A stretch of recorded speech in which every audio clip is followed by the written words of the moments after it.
Good evening, my dear NEET warriors. Welcome to the Class 11 syllabus. The next topic up ahead in your schedule at 6 o'clock. Every day you have the 11th standard classes.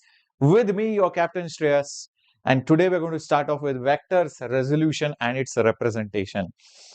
Hi, Tirthaswara. Hi, Arsan. Welcome aboard, my dear warriors. Quickly join in the live chat and say hello, good evening. Mark your attendance by smashing that like button down there. And if you have not yet subscribed to the channel, please do that right away, right now. Hi, Siva. Good evening. Hi, Priyanka. Welcome aboard. Nice to see all of you out here. Yep. And this is a very important chapter because if you are planning to start your 12th standard syllabus, then without the knowledge of vectors, it's going to be quite difficult. Okay, so vectors are there everywhere. Do not ask me what is the weightage of the chapter. Then I will tell it is 180 marks because almost every single chapter is going to need the knowledge of vectors. Basic maths, the weightage is 180 marks because you're going to need maths everywhere. So these are things which you are going to need again and again and again. So make sure these things are thorough, conceptually, in detail, right from the basics, right? So let's begin with the class and hope to see all of you in the leaderboard next year or next to next year because a lot of students made us proud this year in all the exams, be it NEET, be it JEE, be it advanced, be it ISI, be it Olympiads, be it CET, be it boards, you know, and Vedantu students are there everywhere. We are painting it orange. I want all of you out here to paint it orange in 2027 and in 2026, right? So let's begin with the class. Hi Priyanka, welcome. Hi Jack, good evening. Hey Lata. Hi Siva. When will you start motion in a plane after motion in a straight line? Hi Krishnika, welcome aboard. And I got the chance to meet some of you young warriors in Chennai, Annanagar this Sunday. And I hope to catch up with all the Andhra students, Telangana students in Hyderabad very soon. So please assemble very soon because we had an amazing time in Chennai, Annanagar. Now it's next, the chance of the Hyderabad Warriors, and maybe then after that, Vizag, Trichy, Pondi, and other cities too. Right? So let's begin. Let's begin. Okay, it's me, and we met at Annanagar. Yes, I do remember. Welcome. Hi, Winstar. Okay, so let's first talk about scalars versus vectors. Let me give you the examples of both of them, then you'll get an idea. See, if I give you examples, it will be very clear. Say distance, distance, speed, speed, volume, volume, mass, time, density, density, current. All these are examples of scalars. Whereas if I give you examples of vector quantities, I can give you things like displacement, displacement, or I can tell velocity, velocity, acceleration, acceleration, force, force, then momentum, force, momentum, force, momentum, right? Then you will also learn about something like field, etc. All these things are nothing but vector quantities. They are all vector quantities. If you ask me what is the fine difference between a scalar and a vector, looking at the examples, you would have got some idea. When I ask you what is the top speed of your vehicle, you will say, yes, sir, it is 200 kilometers per hour. Nobody will bother asking you what direction. You will give one tight slap. If somebody asks, what's the top speed of our car in north direction? You'll be like, what do you mean by north? Everywhere it is same. If somebody asks you, what is your mass? And you're like, my mass is 40 kg. Then you'll be like, in south or in up? You'll be like, hey, you are crackpot fellow or what? So that's what it is. If I ask you, what is the distance that you have traveled? Like 7 kilometers. Nobody will ask you which direction unless you're asking about displacement. If somebody asks you displacement, then you'll be like, yeah, 3 kilometers in the northeast direction. What's your acceleration? I'm accelerating by 10 meters per second square in the south direction. What is the momentum? It is 100 kg meter per second in the upward direction. What is the force? I'm applying 50 Newton force towards you. So you need to give direction and the value, the magnitude of it, both. That's the difference. Yeah, hello Herjoit, welcome. Good evening, Nandini. Nice to see all the hearts out there. Thank you so much. So here, only magnitude is sufficient. Only magnitude is enough. Even if direction is present, you don't need it. Only magnitude is enough. Even if direction is present, it's basically not needed. It is not needed. Yeah, it is not needed. Whereas when you talk about vector quantities, you need both magnitude, and direction to describe it completely. To describe it completely, you need to tell me what direction and what value. The field is so much in this direction. If you ask me current, I'll be like 7 amperes or 15 amperes. You don't have to tell me the direction. I know current has a direction, but you never tell the direction of the current, in that sense, keep north or west or east. How does it matter? Once it is in the wire, it is trapped in that wire, it will just flow in that wire.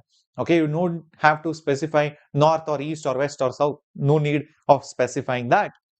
Now, this alone is not the sole criteria for vectors or scalars. There is one important condition though.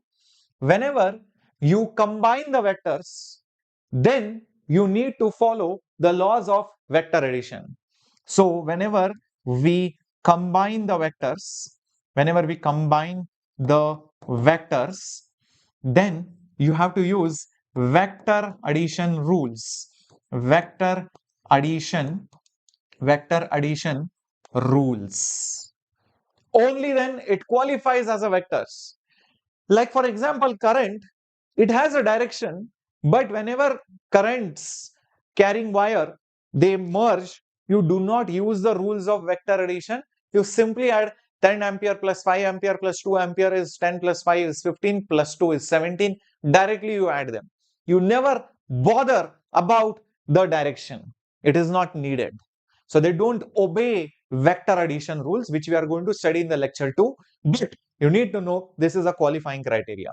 So when we talk about scalars, when you combine the scalars,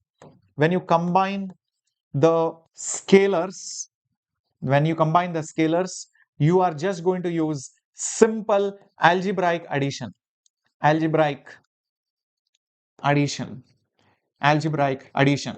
For example, 7 kg plus 3 kg. 7 plus 3 is 10. No brainer. I mean, very laddu question. But 7 Newton plus 3 Newton need not be 10 Newton. Yeah, mind it. 7 Newton plus 3 Newton may not be 10 Newton because 7 Newton might be in this direction, 3 Newton might be in this direction, they might be opposite, and the net might be, 7 minus 3, 4 Newton. If they are in the same direction, then it might be 10 Newton. If they are in some weird direction, then it might be some other Newton. So it depends on the direction when you combine vectors. You use vector addition rules. But for scalars, never bother about the directions. You just simple use algebraic addition. Is that right? Thank you, Nandini. And we have the number 1 student, number 2 student already out here. Welcome all the members of Vedantu NEET English. And if you have not yet subscribed, please subscribe. If you have forgotten to like, please like it right away, right now. Hi, Malakodi. Welcome. Good evening. Good evening. Triyani Viranki. Good evening, my dear warriors. All right. I'm not sure how that number 1 and number 2 is coming. Is that some thing which you have to do for getting that number 1, number 2? I'm also not sure. I can see a lot of number 1s and number 2s out there. Great. Sir, this is really cool. I understood what a vector is and what a scalar is. But how do you show it? There are multiple ways of showing a vector. One is on a diagram, geometrically. So when you show it on a diagram or geometrically, you use a ray. And a ray always has a tail and it has a head. If I tell Pandu swam in the northeast direction 7 kilometers. So this is northeast, and the length of this tells me, it is 7 kilometers. So I should have a scale. Okay, this much is 1 kilometer. Okay, 1 kilometer, 1 kilometer, 1 kilometer, 1 kilometer, 1 kilometer, like that. 7 times you put, you will exactly get this length. Like on a geographical map, you have a scale. So if you have a scale, and if one unit is 1 kilometer, then we can easily multiply it 7 times and see the length should be equal to 7 units, which contributes or which signifies 7 kilometers. Same way, if it is in some other direction, maybe in the south direction, I can show it like this. Yo, what happened, man? Every time this gives up like this. Okay. Yeah. If it is in the south direction, 5 kilometers, maybe it is like this. So each unit may be a kilometer, 1, 2, 3, 4, 5, 5 kilometers. Maybe it is 6 kilometers, so you need to make it little longer. Maybe it is 2 kilometers, it will be little shorter. Maybe it is in the north direction, you will show it like this. So that's it. The arrow mark points the direction, which is the head. The other end where you start from is called as the tail. The arrow mark points in the direction of the vector, and the length of that particular vector is signifying the magnitude. This is the geometrical way of writing it down. So this is the geometrical way of writing it down. So this is geometrical way, geometrical way of representing a vector. How do you show a vector? Okay, diagrammatical way. How it is coming, sir? There is a top fan in the chat box and I'm in the first. Oh, looks like it is based on the number of comments and how regular you are. Speed and velocity are different, but sometimes say it is the same only. Yes, Siddiqui. Say you will learn later on that instantaneous velocity and instantaneous speed are the same except for the direction part. But average velocity and average speed are not the same. So most of the times my speed is 50 kilometers per hour. Okay. My velocity is 50 kilometers per hour in the north direction. Just one extra directional information will come in velocity. When you are not using direction, then you can just mention speed. But when you know that direction is important or direction needs to be considered, that's when you will use the word velocity. Yeah. Okay. Now, how do I write it mathematically or analytically? So what is the mathematical way of writing a vector? What is the mathematical way of writing a vector? This is very, very important. Let's say, for example, the tail over here is the point maybe P, and the head over here is a point labeled Q. So this is a point P over here. This is a point Q over here.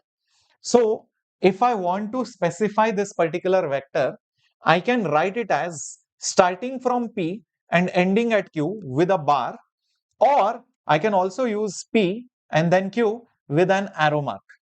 So always the first alphabet over here happens to be the tail, and the last alphabet happens to be the head over here.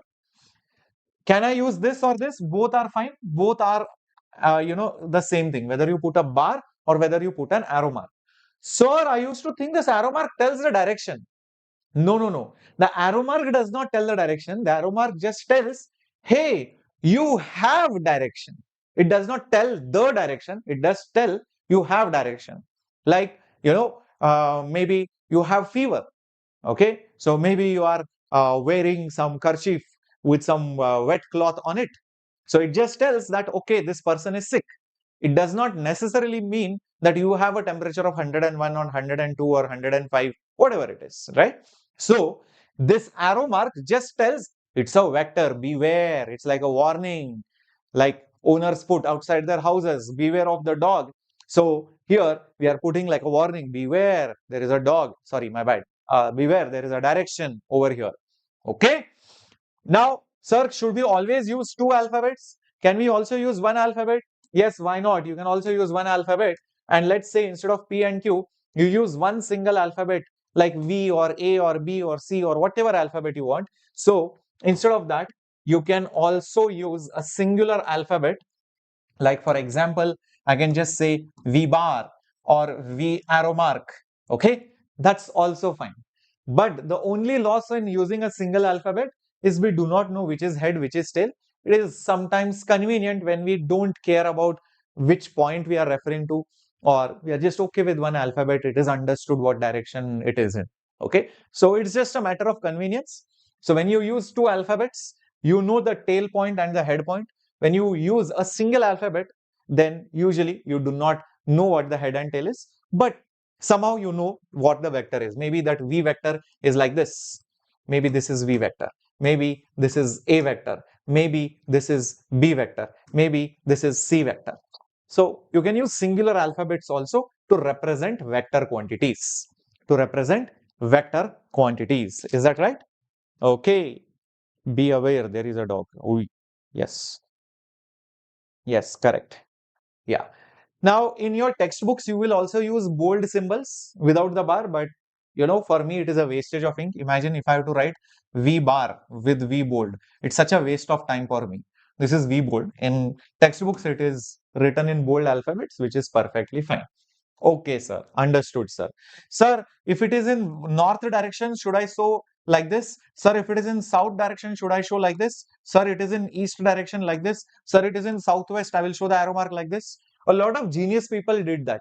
And I was like, my God, listen, bro, you don't have to do all this nonsense, decorative things. It's just telling that there is a direction. The direction is contained within that vector. How to exactly mention the direction, I will tell you. That is why the whole lecture is there today. Okay, but don't show, sir, east means up, down, like that. Don't change that. Even if it is going towards the west, you are going to put the arrow mark like this. It's just a symbol that it is a vector. It does not really tell me the direction. It's just like a symptom telling me there is a direction. But what direction it is described in words and different ways. Okay. Sir, how do I show the magnitude of this?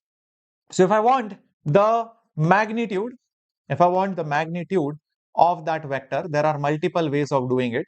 When I want the magnitude of the vector, when I want the magnitude of the vector, either, see, if I write -5 mod, it is 5. If I put 5 modulus, it is 5. This tells me the absolute value, the mod value, or the distance from the origin without taking into the sign. Same thing you do over here. You can just put modulus of PQ bar or modulus of PQ with an arrow mark, or you can put modulus of V bar or modulus of V arrow mark, or you can also just put the length PQ, or you can just put simply V. All of them are the same thing.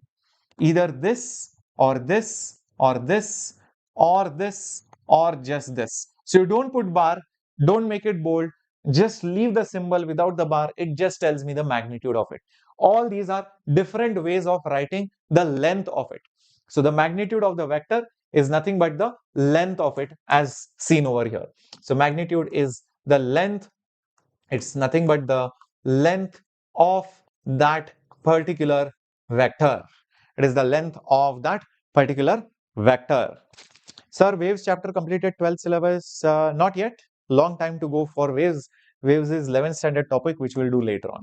So, vector AB bar is A bar, that's one way. Or the magnitude, when you want to find, then you just put mod symbol over here. Then you just put mod symbol over here. Then that will give me the magnitude. Everybody clear till this point? Give me a thumbs up, smash that like button right away, right now. Yeah, shall we go ahead to the next point? Everybody clear till this point? What is the magnitude? How it is represented? How is the vector represented mathematically versus geometrically or diagrammatically? Okay. Now, going to the different types of vectors. We are going to see different types of vectors. Okay. So let's start by one by one. Let's start one by one. This should have come later on, guys. So sorry.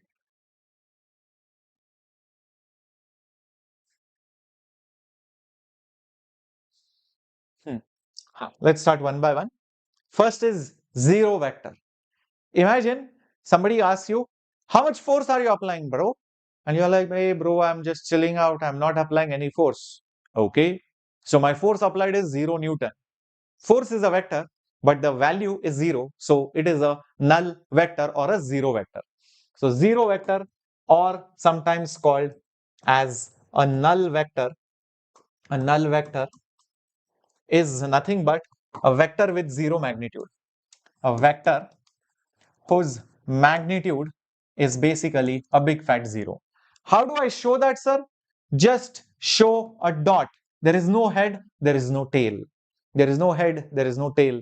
Can you guys quickly tell me what direction is the 0 vector going to be? Which direction will a 0 vector be? I have applied 0 Newton force, sir. Okay. Which direction? North or east or west or south or up or down or this or that? How does it matter whether I say 0 Newton north or 0 Newton south? Well, I'm giving you 0. How does it matter whether it is north or west or east or north? How does it matter? It doesn't matter. So basically a null vector, the direction is not defined. So the direction is not defined. The direction is not defined. Absolutely clear about this? Yeah, no direction. That's the only vector without a direction. Wow, great. Sir, then what is this unit vector? I've heard about a lot about this unit vector. Just like the name suggests, a unit vector is nothing but whose magnitude is unity. It is basically 1. So if there is a vector whose magnitude is 1, it is a unit vector. So for example, for example sake, if b vector's magnitude is 1, it implies b vector is an unit vector, But there is a generic way of writing unit vectors. If I know that there is a unit vector, in some direction, I can just put, instead of the symbol bar, I just put a cap or a hat. This particular symbol over here is called as a hat, like the hat that you wear, or also called as the cap. This is a way of representing a unit vector. So a hat means that if you have a vector like this, which I call it as a bar, then you go 1 unit in that direction, that is a hat. So 1 unit in that direction. So this particular length is nothing but 1 unit. This is 1 unit.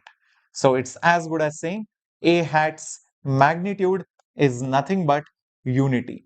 So that is, a different way of writing unit vectors. You put a cap on it. So tomorrow I say, what is p hat? P hat's magnitude will be 1. If I tell you q hat is nothing but a unit vector with magnitude 1. Okay, so all these are unit vectors whose magnitudes are basically 1. All these are unit vectors whenever you put a cap or a hat. But there are some 3 special unit vectors which you will find it often in vectors and throughout physics. One is I cap, another is j cap, third is k cap. So as you can see over here, say for example, this particular direction, second,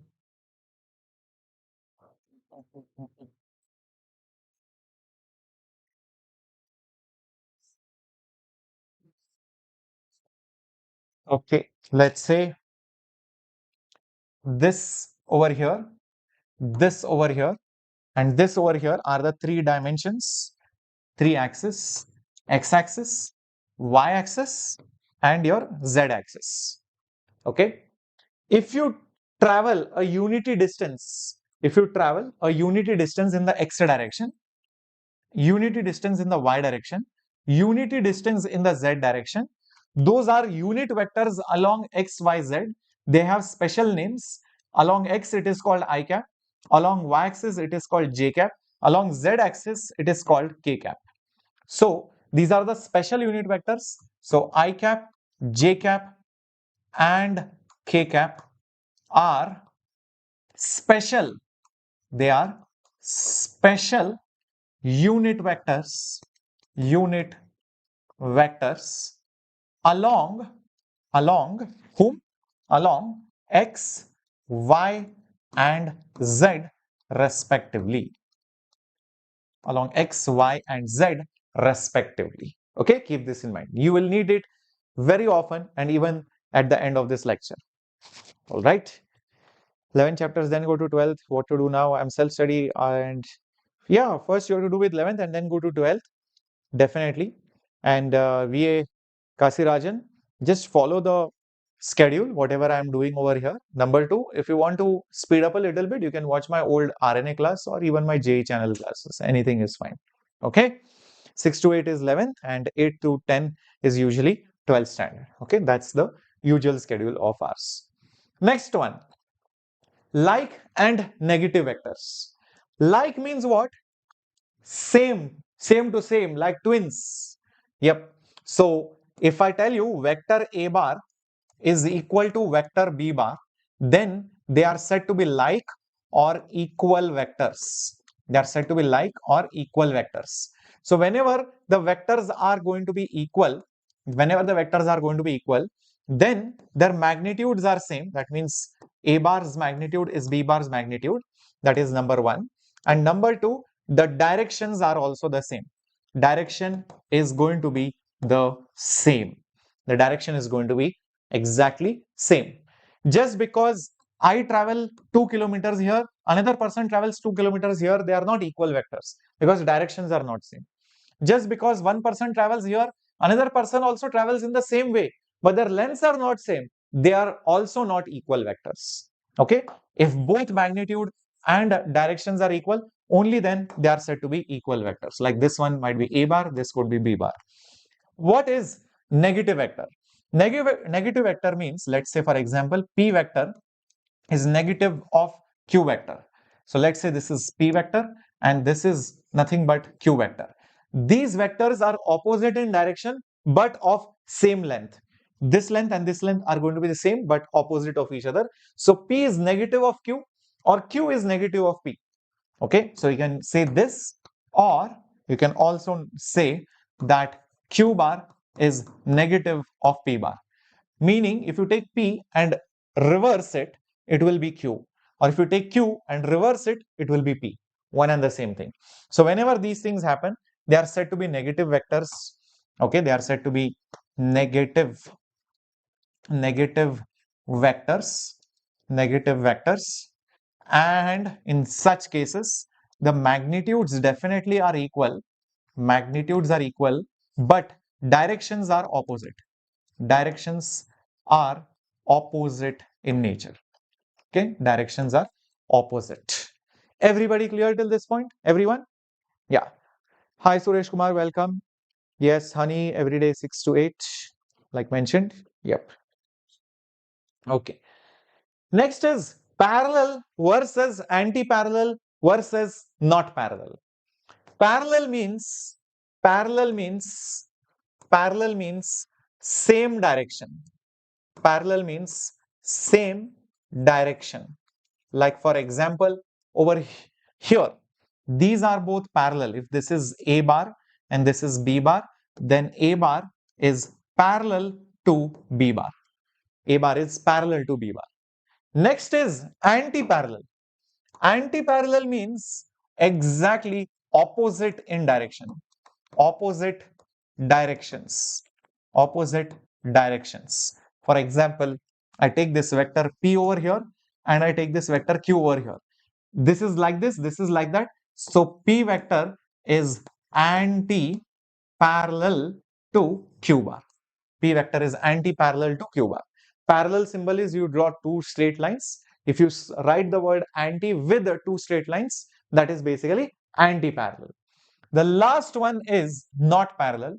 Let's say this is vector C and let's say this is vector D. Neither the directions are same or opposite. They are intersecting. So intersecting vectors. So intersecting vectors, basically, they are said to be just not parallel. There is a difference between not parallel and anti-parallel. Okay, be careful. Anti-parallel means opposite in direction. Not parallel means they're just not parallel. They're just intersecting like these ones. Okay, they will intersect over here. Okay, so definitely over here, C and D are not parallel nor anti-parallel. Clear? Okay. Ramya, break 30 minutes. Which standard are you in? First standard or LKG? You are a NEET student. We last year, your seniors did 5 hours classes marathons. This year, because we want to break it down slowly, steadily, consistently, so that you guys don't give up in a 4-hour marathon. We are keeping 2 hours, 1.5 hour classes. Same chapter breaking into small, small parts. And you are telling after half an hour, sir, break, sir. Ayo, yo, yo. What, man? Next one, coplanar. Coplanar means they are in the same plane. Like this and this vector, all these are in the same plane, so they are coplanar. This is outside the plane, so they are not coplanar. So coplanar vectors mean that they must lie in the same plane. They must lie in same plane, in the same plane. Then it is said to be coplanar.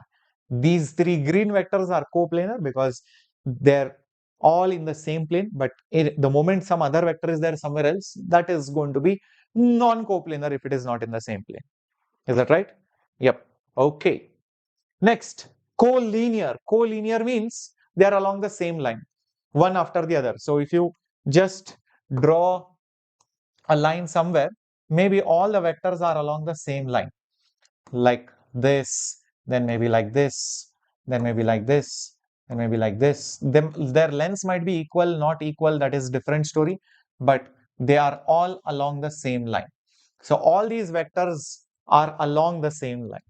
So the vectors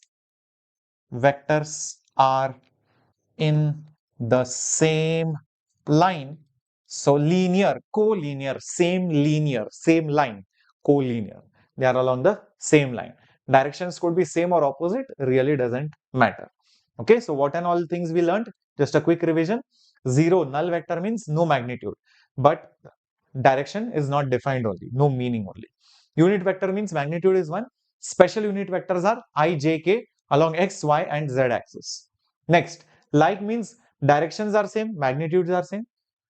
Negative vectors means directions are opposite, but magnitudes are same. If you talk about parallel and anti-parallel, parallel means same direction, anti-parallel means opposite directions. Not parallel means intersecting vectors. Lastly, coplanar means same plane and collinear means same line. Okay, now let's talk about the angle between the two vectors. Let's say tomorrow you get two vectors like this, okay, and you have been asked what is the angle between vector A and vector B.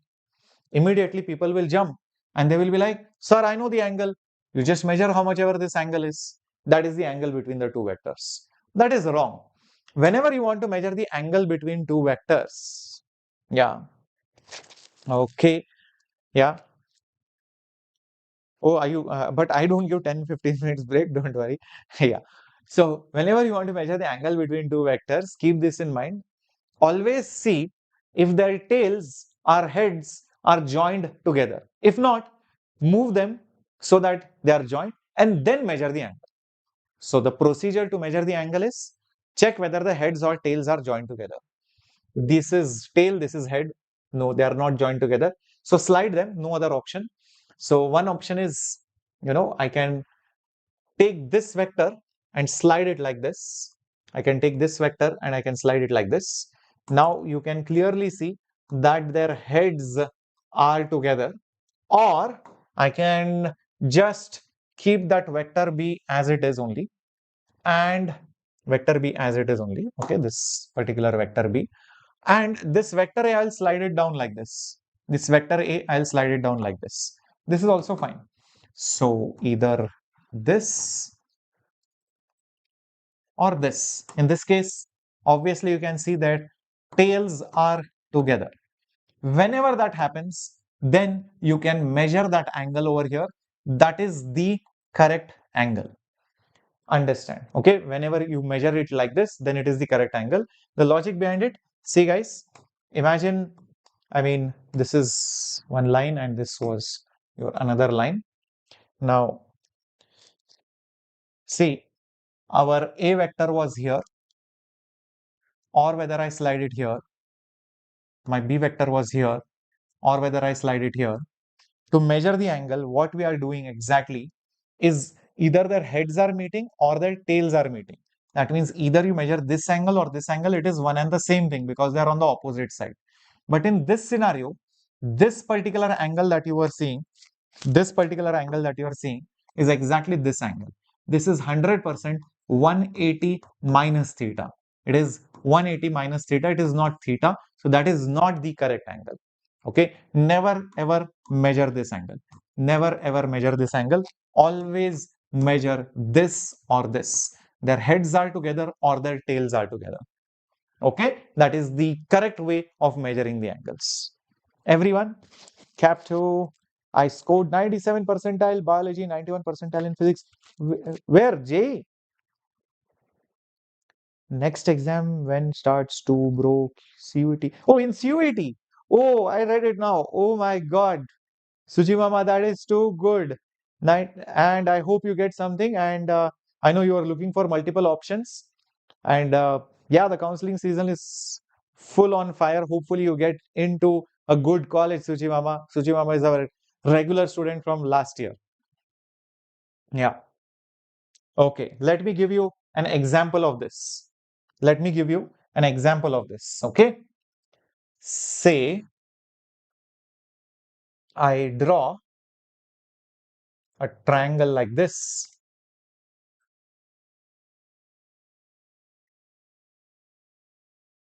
And tell this is like this is like this, and this is like this.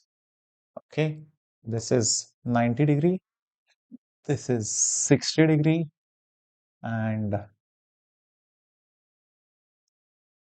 this was like this is 30-degree, this is of course 90-degree, and this is 60-degree. This is A vector, this is B vector, and this is C vector. Question is, find the angle between A vector and B vector, B vector and C vector, C vector and A vector. That is the question. Question is, find the angle between A and B, B and C, and C and A. Okay, let's do this slowly and steadily. Let's start with the first one, between A and B. A vector is like this. B vector, I can see it over here.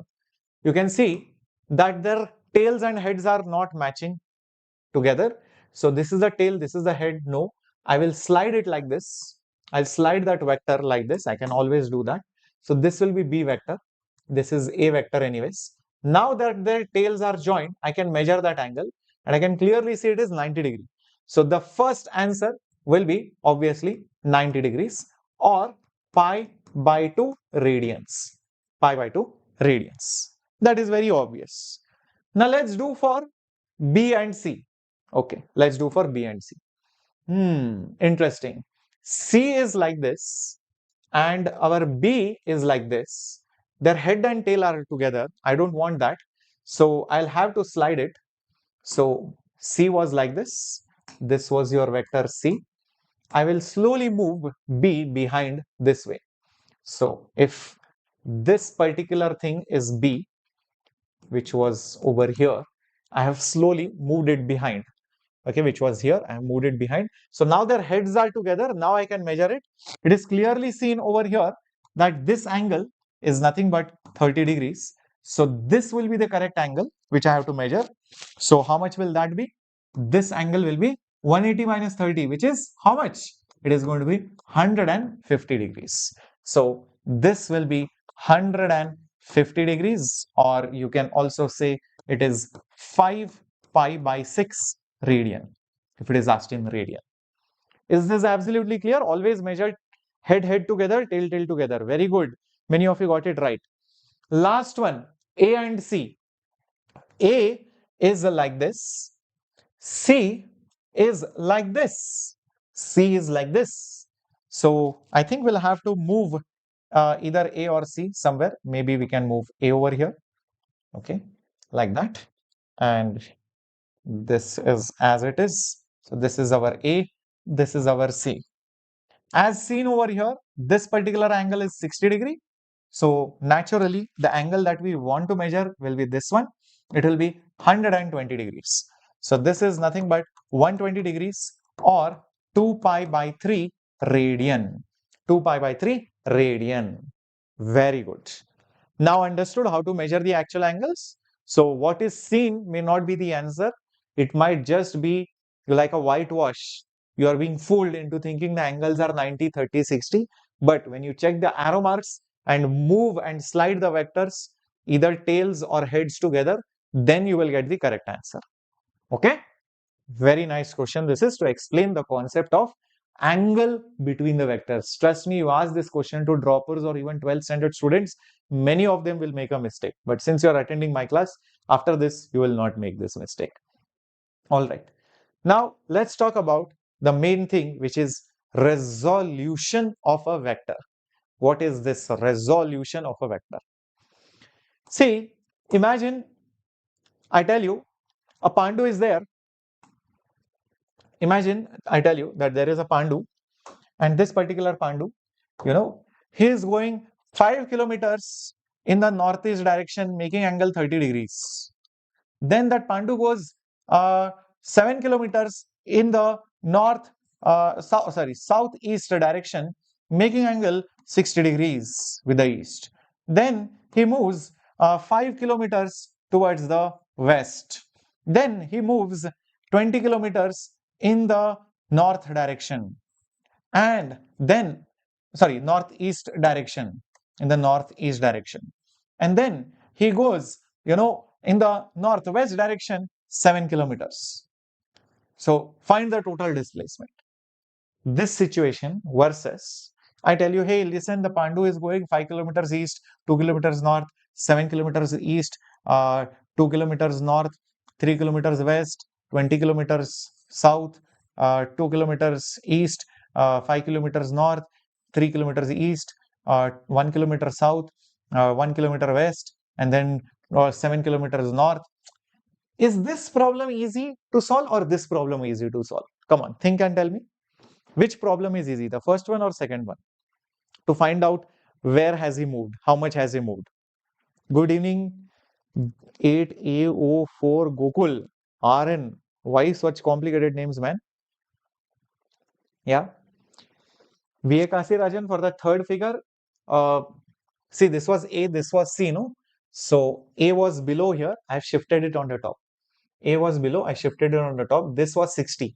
This was 60. So how much will be this? 120, because 60 plus 120, total will be 180. Now their tails are together, which is an go ahead thing for measuring the angle. Either the tails or their heads should be together. Okay. So 120 degrees is 2 pi by 3 radian. The second one was easy. Yeah, the second one is easy. Yeah, because everything is perpendicular to each other. Perfect, guys. Very good. I was expecting you guys to say second only. So when things are at 90 degrees perpendicular, it is easy. That's number one. Number two, what is the meaning of resolving a vector? A vector can be thought of to be made of two or more parts. So if I have, let's say, a vector like this, if I have, let's say, a vector like this, and I tell you, I want to resolve a vector,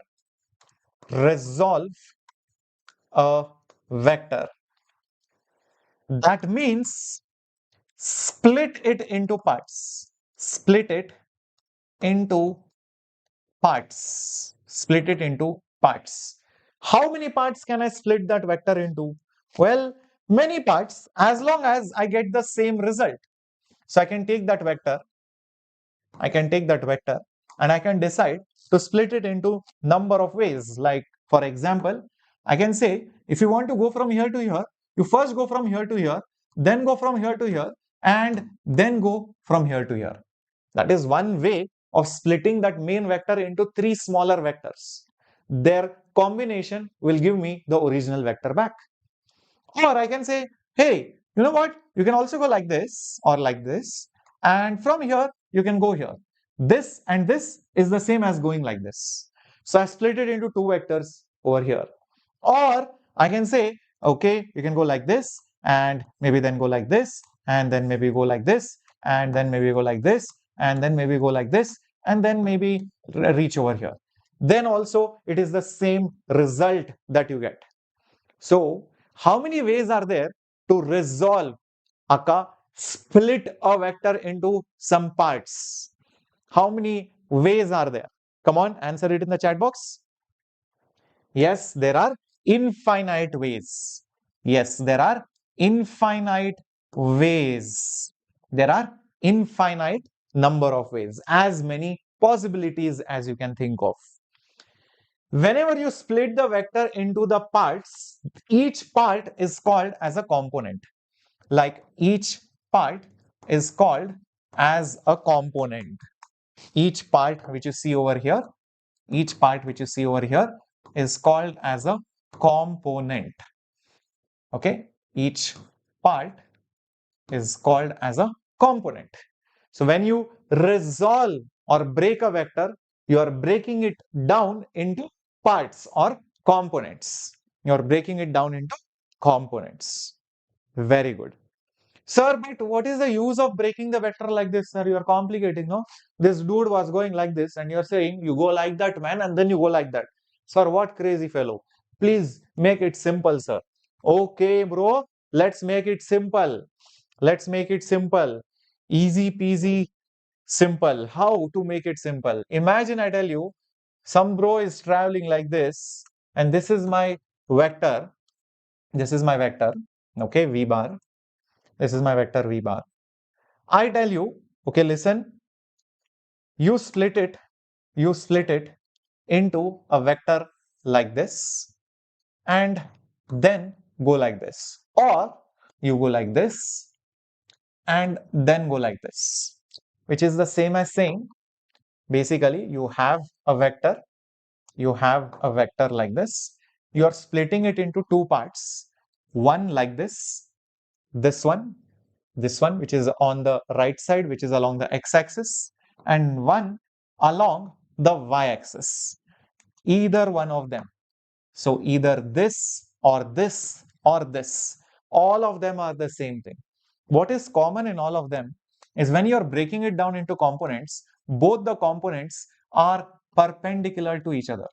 Both the components are perpendicular to each other. So what, sir? What if the components are perpendicular to each other? We can use trigonometry, we can use Pythagoras, we can use the properties of a right angle triangle and simplify the question. So whenever you take a vector and break it into perpendicular components, here the components are not perpendicular. Yeah, the components are not perpendicular. But when you break it down into perpendicular components, then they are said to be rectangular components.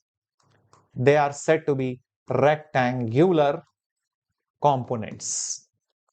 Rectangular components. And whenever you have these rectangular components, what can you use? What is the added benefit of it? You can use Pythagoras theorem. Pythagoras theorem. You can also use trigonometry. Trigonometry. You can use trigonometry and all the geometry of a right angle triangle. Geometry of a right angled triangle. Geometry of a right angle triangle. Isn't it amazing? Yes. So all these are the benefits of splitting it into two perpendicular components. But sir, can we give these components some names? Why not? You see, we have x, y, z axis. So usually we take this as x, usually we take this as y axis. Right side x, upside y, this is our origin. So the component which is in the direction of x-axis, I will call it Vx. This is Vx. This is also Vx. The component along the y-axis, I will call it Vy. I will call it Vy. Is this absolutely clear? Everybody with me? So, what have I done? I have taken my vector V and broken it down into two components. One is Vx bar and the other one is Vy bar. If I combine them together, I will get my original vector. So this is my original OG vector. Yeah, you can call it my OG vector, original vector. Yeah, original gangster, they say. So this is my OG and these are my components. These are nothing but my rectangular components. Rectangular components. Rectangular components along x and y axis. Isn't it amazing, guys?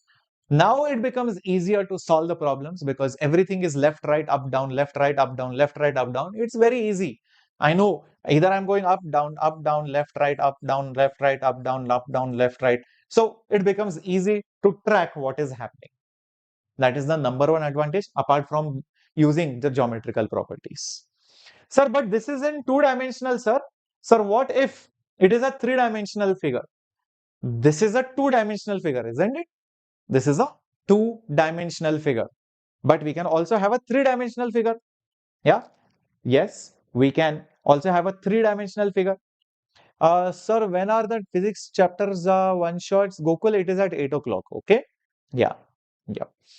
So when there are three dimensions, instead of two components, can you guess how many components will you have? It's a three-dimensional figure. For 2D, it was x and y. For 3D, it will be x, y, and z. So three components perpendicular to each other.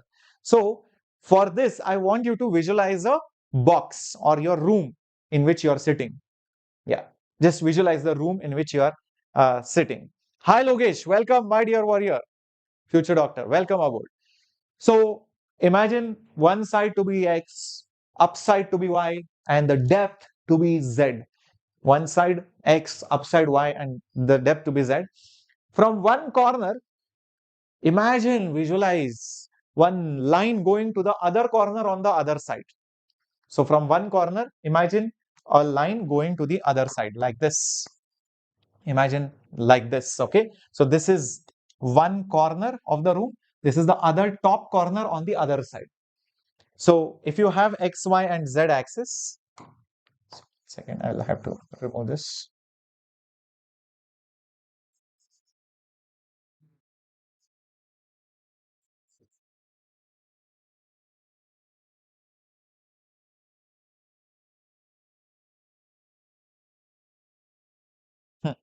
So I'll label them properly.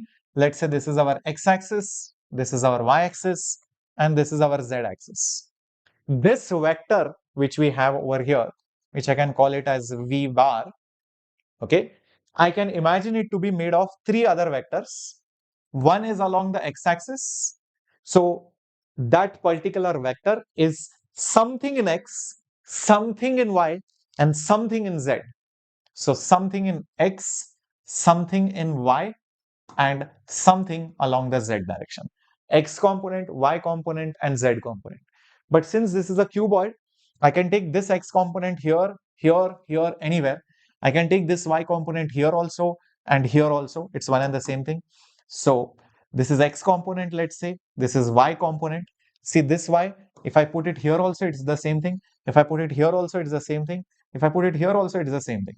So I'm showing it originating from the same point. It's easy to visualize. Z, I can show it here also. I can show it here also. I can show it here also. I can show it here also. It's completely up to me. I'm just showing it originating from the same point. So these are the components of that particular vector. So one is your x component, the other one is your y component, other one is your z component. So our vector has been broken down into three mutually perpendicular components. Three mutually perpendicular components. So this is our vector V. Okay, I have broken it down into three mutually perpendicular components, x, y, and z. Perfecto. These are the three components of it. But sir, how much is their magnitude, sir? How much is their magnitude, sir? Sir, fine, you're telling this is this. How much is their magnitude, sir? Can you please tell me that? Fine, I'll tell you how much is their magnitude. It's not that difficult to figure out their magnitudes at all. See, you take any vector, you take any particular vector, and you take any two axis, x-axis, y-axis. Let's say this is x-axis, this is y-axis. It can be at an angle, doesn't matter, guys. These are some x and y-axis. Okay. If you tell me, listen, boss, this is my angle theta. Break it down into two parts. Theta is the angle made with the x-axis. I'll be like, okay, so this is my x component, this is my x component, this is my y component. So this perpendicular over here is my x component, this is the y component. This is Vx, this is Vy. If you use simple trigonometry also, you can see it right over here, that cos theta over here is adjacent side by hypotenuse. Adjacent side is Vx, hypotenuse is V. If you use sine theta, if this is Vy, this is also Vy. So sine theta will be opposite side by hypotenuse. So technically speaking, our Vx, our Vx is nothing but V cos theta, and Vy, which is either this or this, one and the same thing, is V sine of theta. So this is how I should remember, sir. X is cos, Y is sine. Wrong. That is what majority of the teachers might teach you. X is cos, Y is sine. That is wrong, guys. Yeah. Hi, Nandu. Welcome aboard. Yeah. So what is correct, sir? I'll tell you what.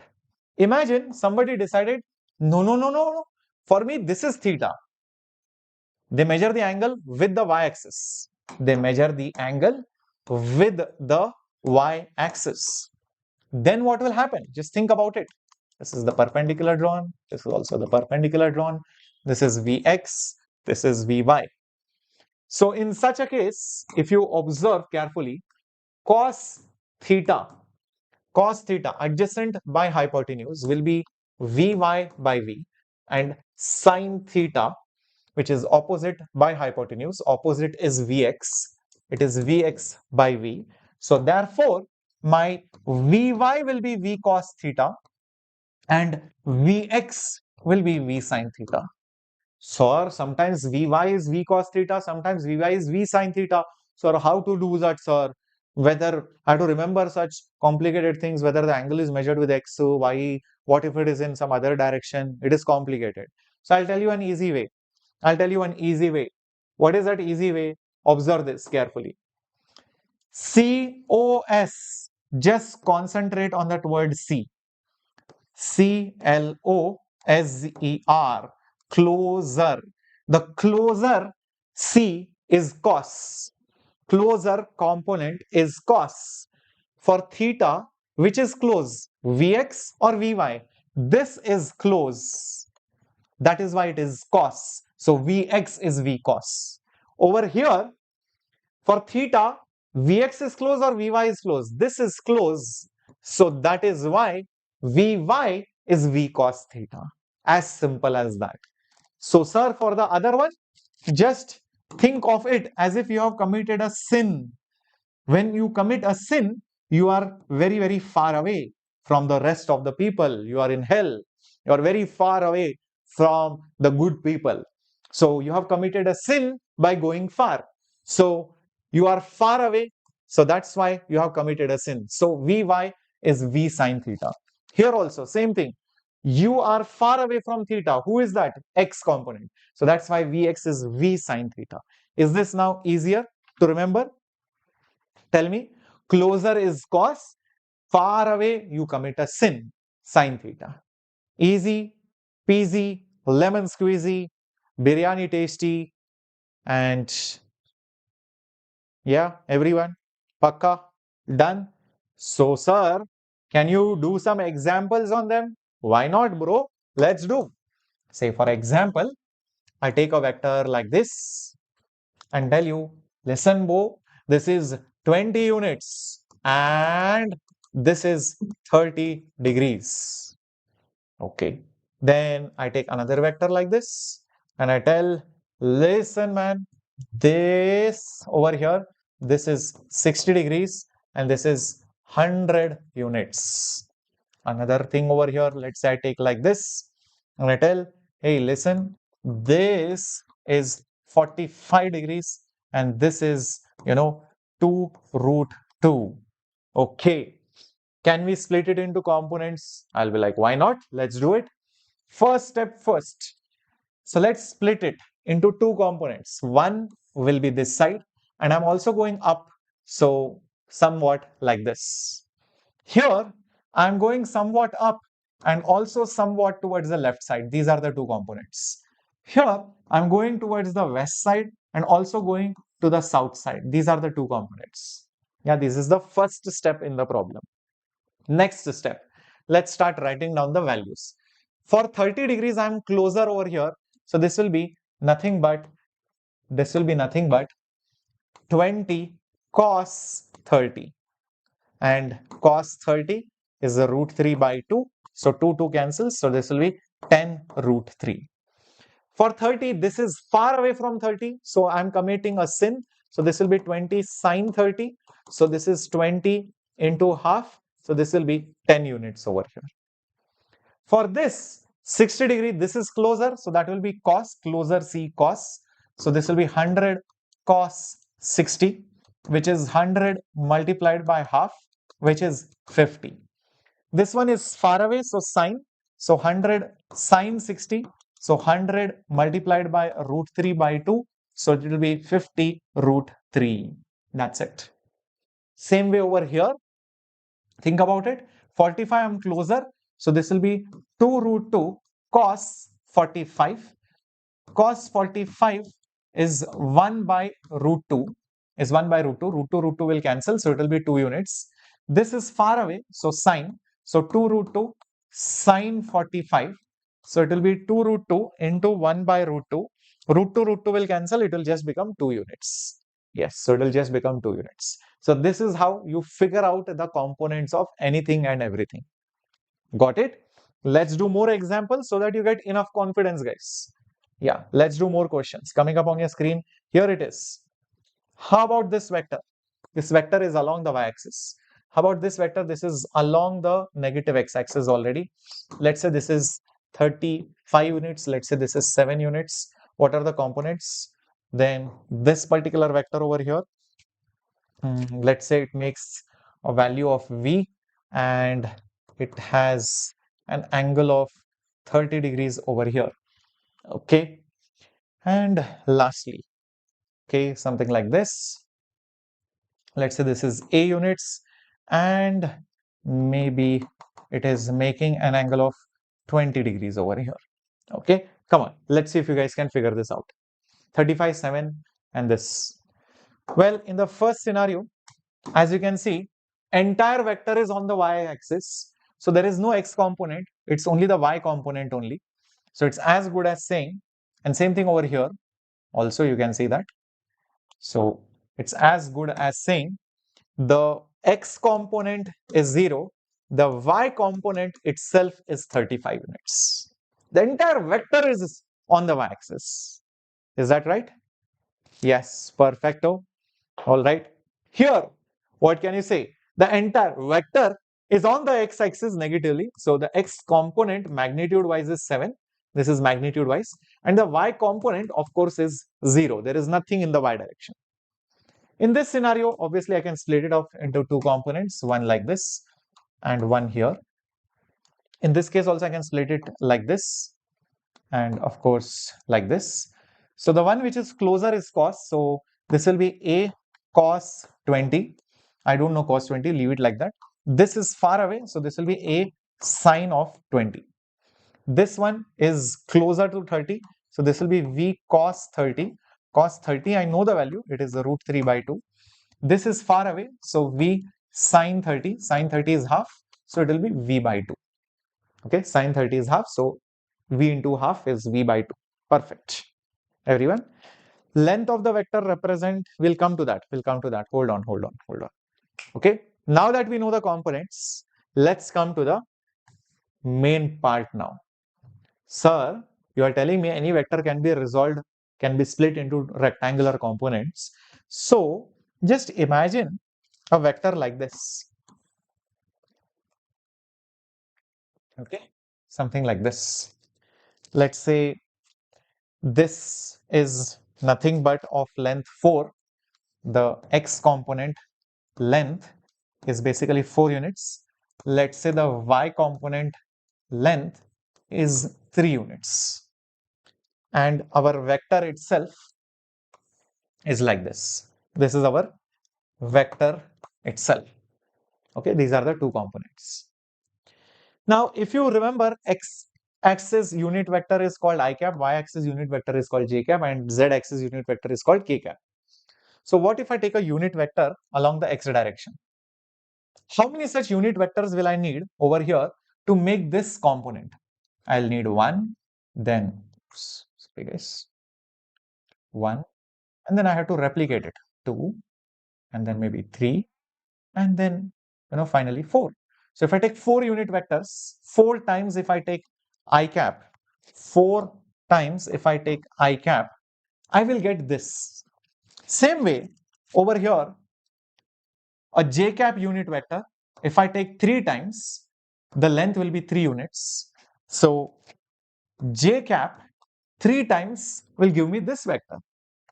But do you remember that our original vector, which was vx vector plus vy vector, yeah, do you remember this? It can be split into x component and y component. Now think carefully, guys. Now think carefully. Our x vector, x component vector is I cap 4 times. So can I just say it is nothing but 4 times of I cap, and vy is nothing but j cap but 3 times. So it is 3 times of j cap. What is this number 4 and this number 3?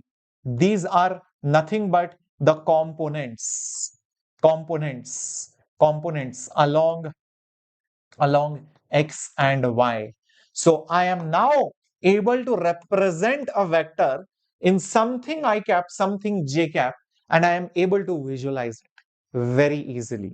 So this is how you represent a vector taking the help of unit vectors. Let me give you more examples. Imagine I tell you I have a vector which is 2 I cap plus 7 j cap. I have a vector which is minus 3 I cap plus j cap. I have a vector which is minus 2 I cap minus 3 j cap. I have a vector which is 3 I cap minus 4 j cap. How do I represent all these vectors? Just observe this carefully now. This is your, let's say, x-axis, and let's say this is your y-axis. Let's say this is your x-axis, and let's say this is your y-axis. Let's say this is your x-axis, this is your y-axis. Here, this is your y-axis, this is your x-axis. Okay. Now, in the first scenario, observe carefully. In the first scenario, observe carefully. 2i and 7j. So 2i cap means what? 2 I cap means what? Think about it. 2 I cap means 2 units in the x direction. 7 j cap means 7 units in the y direction. That's it. So together, what I will get is my vector. That's it. That is the vector. Easy to visualize. Isn't it very easy to visualize, my dear warriors? 2 I cap means this is 2 units, this is 7 units. That's all. So this is 2 in length, this is 7 in length. In this case, minus 3 I cap. Minus 3 I cap means in the negative direction, not positive. Negative direction, 3 units. And in the j cap means positive y direction, 1 unit. That's it. So this is basically 3 units. This is basically 1 unit. So that's it. That's it. This is 3 units. And over here, this is 1 unit. What you will get is the final vector. This is our final vector. That's it. Simple, easy peasy. Yeah, very easy to visualize and show any kind of vector, any direction. In this scenario, think about it. Minus 2 I cap means 2 units in the negative x direction. Minus 3 j cap means 3 units in the negative y direction. In the negative y direction, like this. So technically, this is 2 units, this is 3 units lengthwise. So this will be my final vector. This will be my final vector. In this scenario, 3 I cap means 3 units in x direction, and minus 4 j cap means 4 units in the negative y direction. So this is 3 units, this is 4 units. So as you can see, my final vector will be like this. That's all. That's the answer. Clear now how to represent any kind of vector? How to represent any kind of vector? Saravana, very good. Yes, amazing. Nice to see you back. Hi, Lalita. Welcome back, everyone. Yeah. So now I have an idea of how to show vectors in general. So these were the components. I can then say that whenever I have vectors like this, and I know a unit vector in x direction will be I cap, unit vector in the y direction will be j cap, unit vector in the z direction will be k cap. I can say that the vector can be represented as, okay, I'm adding all these things. So plus and plus, there will be something I cap, something j cap, and something k cap. That something are nothing but the components. Some x component, some y component, and some z component. So that is how you represent a vector. That is how you represent a vector in unit vectors. Okay, this is how you represent a vector in unit notation. Unit vector notation. Okay, something I component, something j cap, something k cap. Always. Everyone clear about this? What about the magnitude? If you notice in all these scenarios, if somebody asks me what is the magnitude in each scenario, okay, somebody asks me what is the magnitude, V bar's modulus, I'm just going to use Pythagoras. And why Pythagoras? That was the whole point of doing all these things. If you remember, we can use Pythagoras, we can use trigonometry, which we already did, sine, cos, and all of that. So using Pythagoras, one can easily get it. Using Pythagoras, one can easily get it. So it will be this square plus this square under the root. So 2 square plus 7 square. 7 square 49, 49 plus 4 is 53. So it is root 53 units. What about this? The magnitude of this vector. Well, height square plus base square. So 3 square is 9, 9 plus 1 is 10. So root 10 is the magnitude.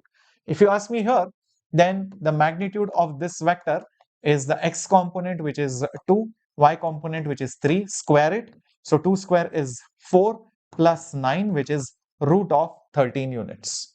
If you ask me over here, the magnitude of this vector is 3 square plus 4 square. 3 square is 9, 4 square is 16, 9 plus 16 is 25.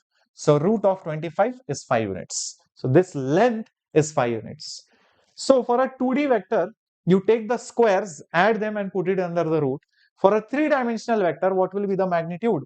Think about it. If somebody wants the magnitude, if somebody wants the magnitude of that vector, all you have to do is just take a big root over here and just take Vx square plus Vy square and Vz square. That's it. That will give me the magnitude of that vector. That will give me the magnitude of that particular vector. Very easy peasy way of doing it. Yeah? Perfecto. Perfecto. Yes. Amazing. Amazing. So all of this is done. Yes. Perfect. Clear. Everyone, let me know. Did you understand this concept of components? Let me do a quick recap. Whenever you take a vector, you can split it into small parts so that the result is the same. But there are infinite ways. A more feasible option is you split it into perpendicular components, which are called as rectangular components. One part is along x-axis, one part is along y, one part is along z, like that. And when you do that, it becomes easier to apply trigonometry, geometry of a right angle, or even use Pythagoras. So I said the closer component will be the main vector's cos theta component, and the far away component will be the sine component of that vector. That is how we did most of our problems over here, finding the x and the y components. Then I said that you can write it in terms of I cap and j cap. So you are so many times in x, so many times in y. So you can write that vector so many times in I, so many times in j, and any vector can be then visualized very easily. And that's how we then represented any vector in 3 dimension also. You just have 3 components then, I cap, j cap, and k cap. Clear till this point? Very good. Perfecto. Amazingo. So let's solve some questions on this. And before going to that, okay, we can start solving some questions. Here is the first question on your screen. A child pulls a box with a force of 200 Newton at an angle of 60 degrees. Then the horizontal and the vertical components are. Okay. What is the meaning of horizontal component and vertical component over here? Horizontal, this is horizontal. Along this line, how much is the force? And vertical means along this line, how much is the force? So this is like my x, this is my y. X is closer. So when you are close, you will say it is F cos theta. Here it is cos 60. Force is how much? 200. And cos 60 is basically half. So it will be 100 Newton. That is your x component. Y component is far away. Y is far away from 60. So it will be F sine 60. So F is 200. Sine 60 means the root 3 by 2. 2 cancels. So it will be 100 multiplied by root 3 is 1.7 approximately. Okay. So you can say it is 170. 170 Newton. So almost it is 1.732. So yeah, fair enough. We can just say it is 175, close enough. Yeah, this is approximately, this is not exact. So if we get approx value also, we can match it over here. So in the y direction, if you apply 170 Newton approx, and in the x direction, if you apply 100 Newton, it is the same effect which is going to be produced by 200 Newton force at 60 degree. Okay, that is the meaning of it. Instead of applying two forces, you can apply one force, or instead of applying that one force at that angle, you can apply two perpendicular forces. Same effect it will have. Okay, perfect. Let's go to the next question on your screen. A vector has an angle of 30 with y axis. The magnitude of the y is this much. The magnitude of the x is how much? Okay, so we have the y component over here and the x component over here, and the vector itself will be like this. If you want, we can just do this and this. Okay, fair enough. Now, what and all is given? The vector makes an angle of 30 degrees with the y-axis. Okay, so this is 30 degrees. The y component is 2 root 3. So this is 2 root 3, y component. The x component, how much it is? If this is Vx, even this is also Vx. Yeah, this is a right angle triangle. It's a rectangle. This side obviously equals to this side. Yeah, even this side is equal to this side. So in this particular triangle, if I use tan 30, which is opposite by adjacent side, opposite side is Vx, adjacent side is Vy, and tan 30 is 1 by root 3. So 1 by root 3 is Vx, I don't know, Vy is 2 root 3. Obviously, as you can see over here, root 3 and root 3 will cancel off. So 2 goes on the top, so 2 will be Vx. So Vx will have a value of 2 units. That is the correct answer. Use geometry. That was the whole purpose of rectangular components. Don't by heart any formulas. You already know how to solve simple geometrical problems. That is how you should solve vectors also. It's at the end of the day, geometry. Right angle triangles, Pythagoras. That's all. Okay. Great. Let's go to the next question on your screen. A vector of some magnitude 10 has rectangular components as 8 and 6. Find the angle it makes with the axis. So, this vector has 8 units along the x and 6 units along the y-axis. So, the vector itself will be like this. This is the vector itself. This will be 8 units. This will be 6 units. So, this is my vector. Okay, great. Question is, find the angle which it makes with individual axis. So, this is my x-axis and this is my y-axis. Okay, fair enough. Now, if you ask me how much angle does it make with the x-axis, then theta is the angle. How much is the vector making with x-axis? So how can I find theta? Theta will be find out by tan theta. So tan theta is opposite by adjacent side, which is 6 by 8, which is 3 by 4, which is 3 by 4. And whose tan is 3 by 4? Whose tan is 3 by 4? Well, theta is nothing but going to be 37 degrees. So 37 degrees is the angle made by the vector with x-axis, with the x-axis. You can easily find how much angle it makes with the y-axis also.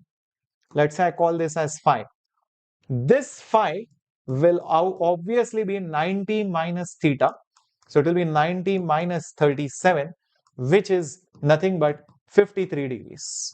So 53 degrees is the angle by that vector with y-axis. With y-axis. So we have found out both the answers, 37 degrees and 53 degrees. Yeah, this is a standard result which you should know. 3, 4, 5 is a special triangle. 3, 4, 5 is a special triangle which we have discussed this before also. If this is 5 units, this is 3 units, this is 4 units, 5, 3 makes it 53 and the remaining is 37. So from this, you can easily get whatever ratio you want. So tan 37, as you can see, is 3 by 4. Cos 37 is 4 by 5. Sin 37 is 3 by 5 and so on and so forth. Perfect. Next, let's see the next question. The x and y components are 2 Newton and minus 3 Newton. The force is how much? Come on. 2 Newton is x component, minus 3 Newton is the y component.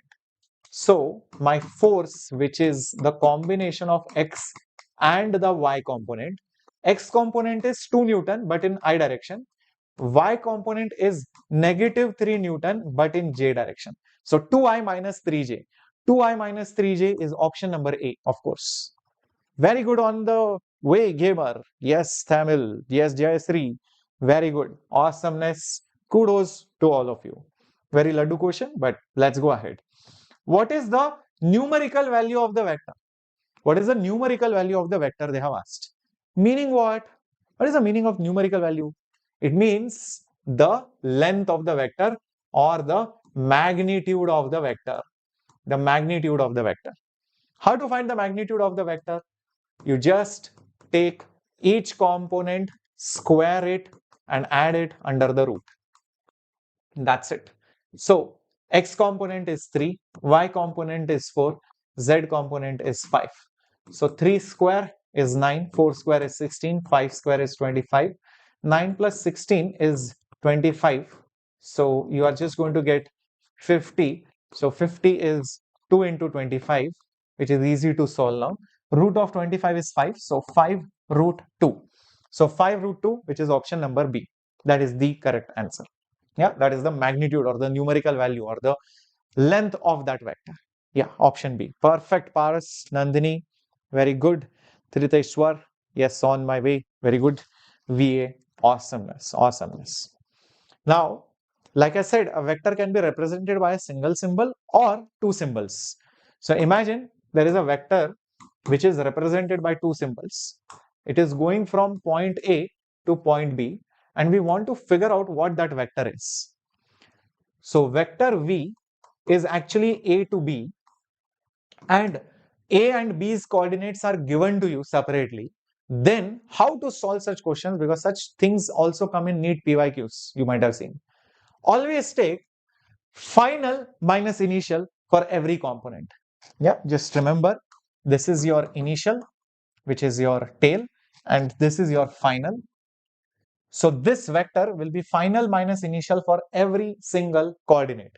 Meaning, observe carefully, x coordinate of B is 2, x coordinate of A is 1, subtract them, and this is I cap, plus y coordinate of B is minus 3, minus y coordinate of A is 1, that is j cap, plus z for B is 4, z for A is minus 1, that will be k cap. That's it. That will be k cap. So it's point A.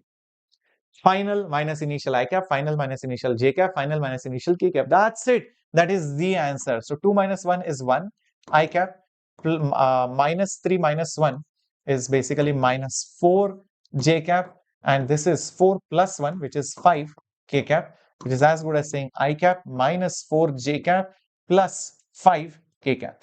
So I minus 4J plus 5K, which is C for Captain Shreyas. So whenever two coordinates are given, you always take final minus initial. That's it. Okay. So whenever such questions will come for V bar, which is A to B bar, always take X final minus X initial I cap plus Y final minus Y initial J cap plus Z final minus Z initial K cap. That's it. That will give you the vector. Very easy peasy.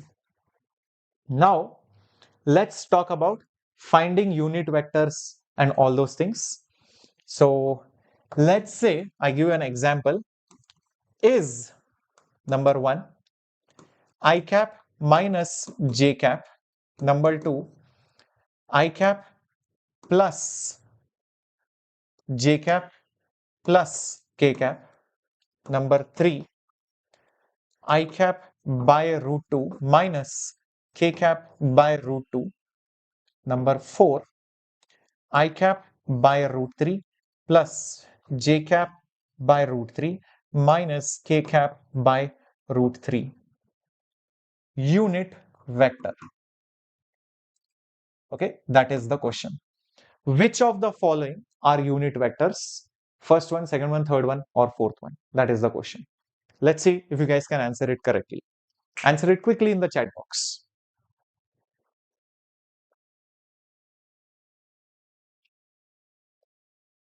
Tamil, I suggest you use HC Verma partially along with DC Pandey, MTG, and the coaching module. Coaching modules like Tattva that we have. Okay, you should use it. Apart from that, solve the last 4-5 years JEE PYQs. So PYQ books are mandatory, but not just NEET, also JEE PYQ books last 4-5 years, mains PYQs, not advanced. And then use HC Verma partially along with some coaching module. If you don't have coaching module, use DC Pandey or MTG, something like that. And of course, NCRT, you should solve properly. Okay. Yeah. So let's see, guys, what do we do in this scenario? As you can see over here in the first scenario, if I find the magnitude of I cap minus J cap, coefficients are 1 and 1 only. So 1 square plus 1 square is 2. So root 2. Okay. In the second scenario, if you find the magnitude of this, okay, if you just find the magnitude of this particular vector, it will be root of 1 square plus 1 square plus 1 square, which is root 3.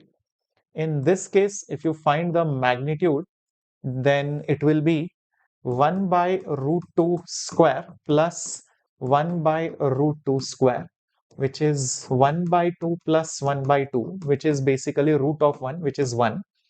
In this case, if you find the magnitude, it will be 1 by root 3 square plus 1 by root 3 square plus 1 by root 3 square, which is 1 by 3 plus 1 by 3 plus 1 by 3, which is 1, which is 1. So it is clear that only option 3 and option 4 are unit vectors, whereas option number 1 and 2 are not unit vectors. So 1 and 2 are not unit vectors.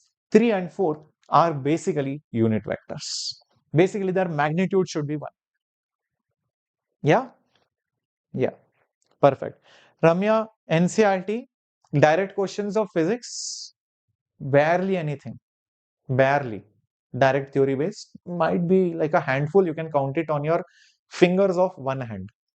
Okay. So direct questions do not come in NEET exam from NCRT. That is a myth. And many teachers of NEET, I am sorry to say this, were lucky that the papers were easy. The true colors of the teachers have come out in NEET 2025. Okay. So please follow a proper systematic problem solving approach method. Do not use memory too much. Do not rely on memory too much in physics. apart from the formulas and basic theory definitions, etc., diagrams. Main thing is application part.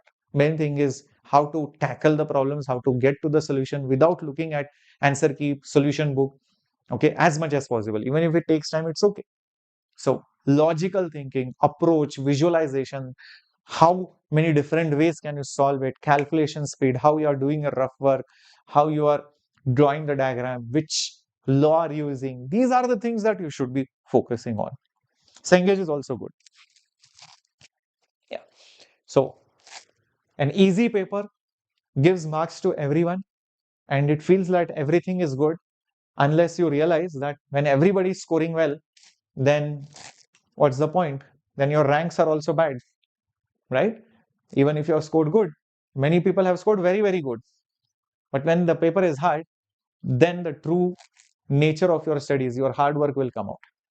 And I feel NEET 2026 and 2027 will be exactly like this. And in fact, more than deadly than this. Which means if you are hardworking, if you are approaching properly, if you are following a genuine teacher, if you are using the right set of books, you will get very good marks. Like my students got 160 marks, 165 marks. There were a couple of students who did that. In Vedantu, we have got many students who got 165 marks this year in physics. I'm talking 99.99 percentile. That is purely possible because of the teacher. I'm telling you openly. It's not about, sir, you're praising yourself only, sir, you're talking very good about yourself. No, it's the fact, man. Yeah, because obviously students' efforts are there. 70 to 80% efforts are there of the students only. But that 10%, 20%, 30% teacher contribution has to be there for him to be or her to be pushed so much. Without that, it is not possible. Correct? Yeah. All right. Perfecto. Errorless. Yeah, you can use. IT questions are needed for NEET 2026. Yes, it is needed. Definitely, it is needed. Okay.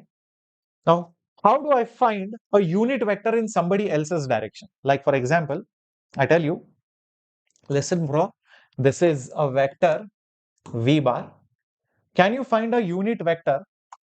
Can you find a unit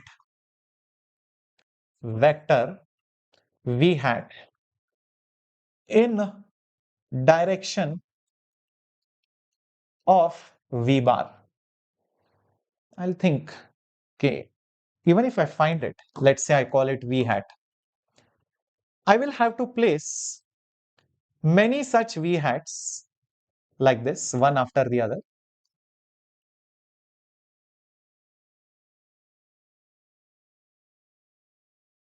Like this.